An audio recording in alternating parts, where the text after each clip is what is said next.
বিশাল বড় নদী। আগে যখন দেখছি তখন তো আমরা এখান থেকে ওপার পার হতে গেলেও স্রোত ছিল। নদীতে পানি না থাকলে মাছ আসবে কোত্থেকে?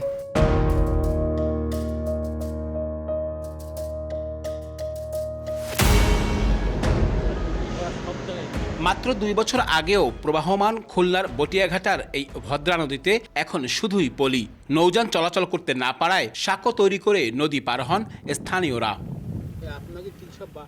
শুধু এই নদী নয়, বেসরকারি সংস্থা বেলার জরিপ অনুযায়ী দক্ষিণাঞ্চলের অন্তত 22টি বড় নদীর অবস্থা সংকটাপন্ন। খুলনা নদীবন্দর কর্তৃপক্ষের দেয়া তথ্য মতে জেলার বিভিন্ন নদী দখল করে 64টি অবৈধ স্থাপনা তৈরি করেছে দখলদাররা। আর পানি উন্নয়ন বোর্ড জানায় খুলনায় নদীর পাড়ে গড়ে উঠেছে অর্ধশত ইটভাটা।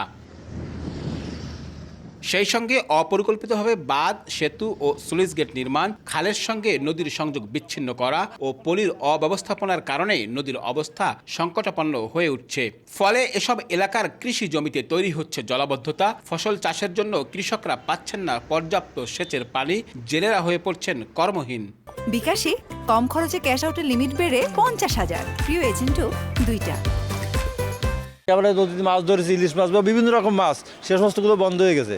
নদী বুঝে গেলি আমাকে বিল খাল বাড়ি ঘর পানি চুনি সরাস যখন লাইন থাকবে না তখন আমরা ক্ষতিকার হয়ে যাবো। কৃষক যারা তারা পানি চুনি পাচ্ছে না, নদী বরট হয়ে যায়, তো সবারই সমস্যা। নদীর এমন সংকটাপন্ন অবস্থায় হুমকির মুখে পড়েছে এ অঞ্চলের নদীকেন্দ্রিক অর্থনীতিও।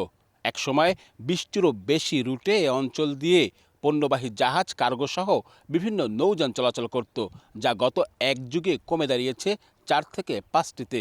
আর পণ্য পরিবহন কমেছে বছরে গড়ে 150 কোটি টাকারও বেশি।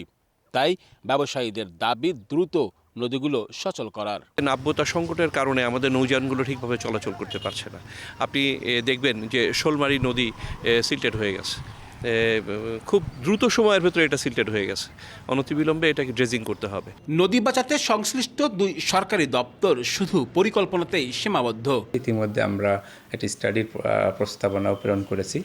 স্টাডিটা সম্পূর্ণ করা গেলে আমাদের খুলনার নদ নদীগুলোর যে সমস্যা, এগুলো আইডেন্টিফাই করে সেইভাবে প্রকল্প প্রণয়ন করা যাবে। এগুলি আমরা পর্যায়ক্রমে আমাদের পরিকল্পনা আছে। আমাদের এই নৌপথকে সচল করার জন্য আমাদের ড্রেজিং ডিপার্টমেন্ট আছে, তারা কাজ করবে। খুলনা বিভাগে মোট 87টি নদীর মধ্যে 52টি স্থানীয় নদী, 5টি আঞ্চলিক নদী, তালিকাবিহীন নদী 22টি।